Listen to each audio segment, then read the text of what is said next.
నా మాటను విశ్వసించకపోతే నాకు దూరం అవుతుంది అనే నియమంతో నేను ఈమెను పెళ్లి చేసుకున్నాను. ఇవాళ నా మాటను ఉల్లంఘించినది, ఇటువంటి విపత్తు రాబోతుందో అని అనుకున్నాడు. సరిగ్గా దక్షుడు అప్పుడు యజ్ఞం చేయడము, వద్దన్న వెళ్ళడము, ఆమె వియోగాన్ని పొందినాడు. ఎవడు చేసిన కర్మ వాడు అనుభవించగలరు.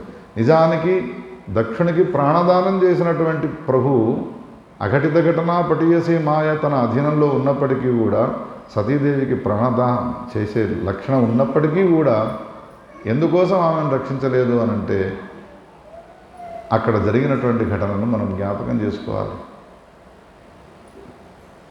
నా మాటను విశ్వసించని సమయంలో ఆమె నాకు దూరం అవుతుంది అని నోరు విడిచి ఆయన్నే అన్నాడు. కావున అన్నమాట ప్రకారంగా ఆమె దూరం అయిపోయినది పరీక్షణ్ మహారాజా అని శుకుడు పరీక్షిత్తుకు సతీ వియోగాన్ని పొందిన కారణాన్ని గురించి వర్ణించినాడు. వందే నందవ్రజ స్త్రీణాం ఆదరేణుమభీక్ష్ణశః యాసాం హరికథోద్గీతం పునాతి. వందే నందవ్రజ స్త్రీణాం యాసాం హరికథోద్గీతం పునాతి భువన. యజ్ఞము దక్షుడు మళ్ళీ సమాప్తి చేసినాడు. యజ్ఞ పురుషుడు ఆవిర్భవించినాడు యజ్ఞగుండంలో నుండి. అప్పుడు దేవతలందరూ చూస్తూ ఉండగా యజ్ఞపురుషుడైనటువంటి శ్రీమన్నారాయణమూర్తి కొన్ని మాటలు అన్నాడు. దక్షుని యొక్క యజ్ఞ నాశనముతో కూడుకున్నటువంటి ఈ కథను విన్నటువంటి శ్రోతలు మిగతా కథలు జ్ఞాపకం ఉంచుకున్నా లేకున్నా ఈ కథలో కొసమెరుపులుగా చెప్పేటువంటి ఈ వాక్యాలు మాత్రం ఎప్పటికీ జ్ఞాపకం ఉంచుకోవాలి. యజ్ఞగుండములో నుండి ఆవిర్భవించినటువంటి శ్రీమన్నారాయణమూర్తి యజ్ఞపురుషుడు ఏమంటూ ఉన్నాడు అనంటే, అహం బ్రహ్మా చ సర్వశ్చ జగతః కారణం పరం ఆత్మేశ్వర ఉపద్రష్ట స్వయం దృగ విశేషణః యథా పుమాన్న స్వాంగేషు శిరఃపాణ్యాదిషు క్వచిత్ పారక్య బుద్ధిం కురుతే ఏవం భూతేషు మత్పరః. దూరం నుండి చూపెడితే ఇది శరీరము అని అంటారు. దగ్గర దాకా వచ్చి ఇది చెయ్యి, ఇవి వేళ్ళు, ఇది గోర్లు. దూరం నుండి చూపినప్పుడు శరీరమైనది, దగ్గర దాకా వచ్చినప్పుడు అవయవాలు ఉన్నాయి. ఇప్పుడు అవయవాల యొక్క పేరు చెప్తున్నప్పుడు శరీరము అన్నది ఏమైనా దానికి వ్యతిరేకంగా ఉన్నదా?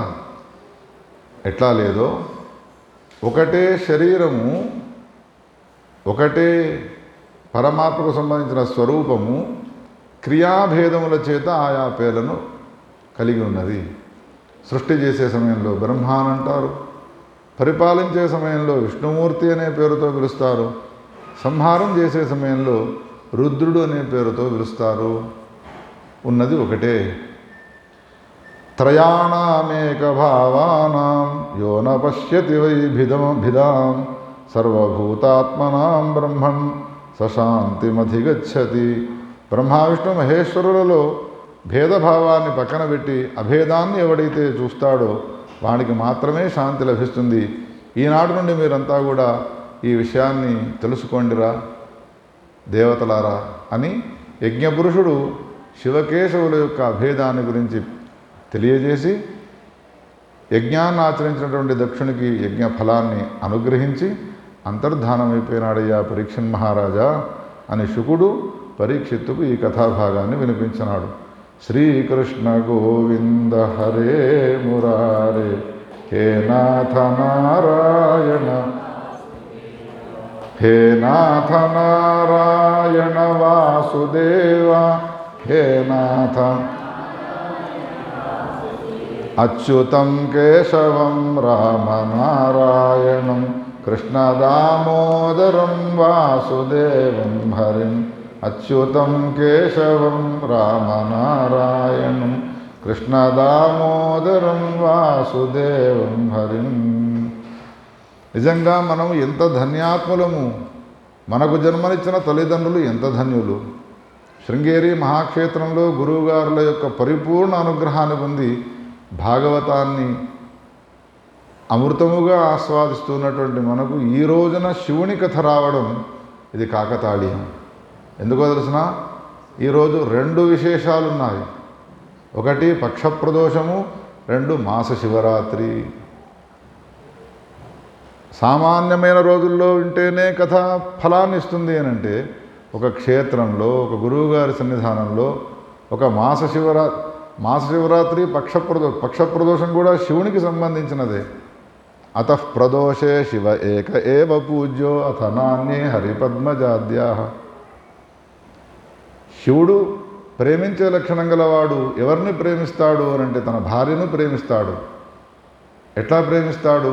పత్నీం నివేశ్య కనకాంచిత రత్నపీఠే నృత్యం విధాతుమభివాంఛతి శూలపాణౌ.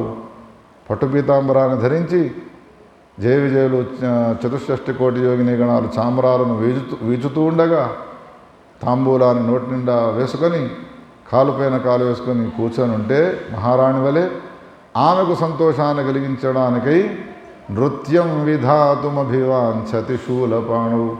పైన ఉన్న ఉత్తరీయాన్ని తీసి నడుముకు బిగించి తైతకాన్ని నాట్యం చేస్తూ ఉంటాడు. లోకంలో ఒక విడ్డూరం జరుగుతున్నది, ఒక వింత జరుగుతున్నది, చూడబోదాం మనం అంతా కూడా అని వైకుంఠం నుండి విష్ణుమూర్తి లక్ష్మీదేవితో సహా పరిగెత్తుకుంటూ వస్తున్నాడు. సత్యలోకం నుండి బ్రహ్మ సరస్వతీదేవితో సహా వస్తున్నాడు. స్వర్గలోకం నుండి ఇంద్రుడు శచీదేవితో సహా వస్తున్నారు. ఆ దృశ్యాన్ని చూస్తున్నారు. ఏవయ్యా, మీ లోకంలో ఏమైనా ఇటువంటి చర్యలు జరుగుతాయా? అబ్బో, ఆడవాళ్ళు మగవాళ్ళను పూజించడమే తప్ప ఆడవాళ్ళను కూర్చుండబెట్టి సంతోషాన్ని కలిగింపజేసే లోకం ఏదైనా ఉన్నదాంటిది కైలాసం మాత్రమే. ఎంతోమంది పెళ్లి చేసుకున్నటువంటి భర్తలు ఉన్నారు ఈ అనంత బ్రహ్మాండాల్లో. భార్యలు భర్తలకు సేవ చేస్తారు, కానీ ఒక భార్యను సంతోషపరిచేటువంటి మొగాడు మొనగాడు ఎవరైనా ఉన్నాడా అంటే కేవలం మహాదేవుడైనటువంటి శంకరుడే. అనుబంధంగా కొన్ని మాటలు చెప్పుకోవాలి. ఎప్పటికీ పొద్దున్న లేచినప్పటి పడుకునేంత వరకు 10 సార్లు కాఫీలు పెట్టినా కానీ మా ఆయనకు విసుగు రాదు. ఏమే కాఫీ, ఏమే టీ, ఏమే టిఫిన్ అంటుంటాడని విసుక్కుంటారు చాలామంది.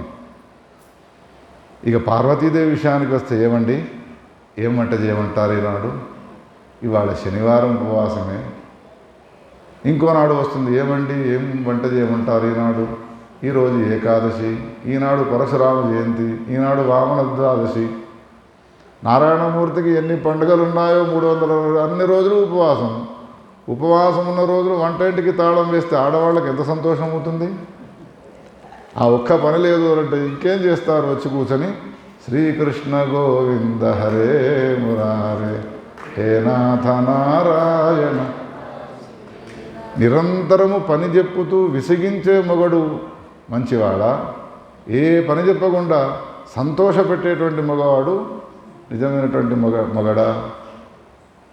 భార్యను సంతోషపెడుతూ ఆనందాన్ని కలిగింపజేసేవాడు అది కేవలం మహాదేవుడైనటువంటి శివుడు మాత్రమే చేయగలుగుతాడు.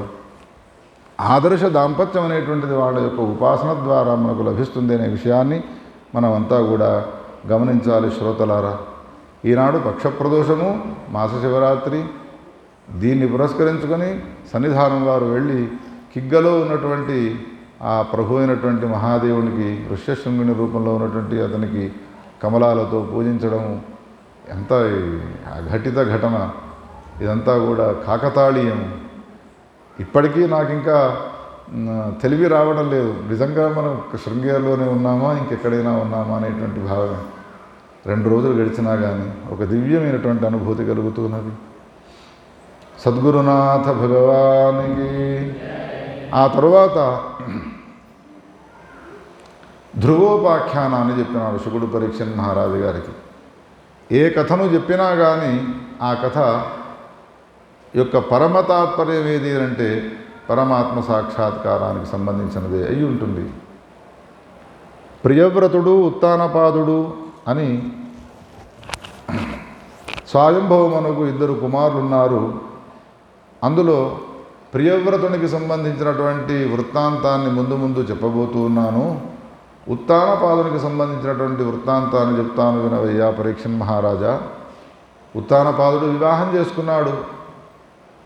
ఇద్దరు భార్యలు ఉన్నారు, సురుచి సునీతి.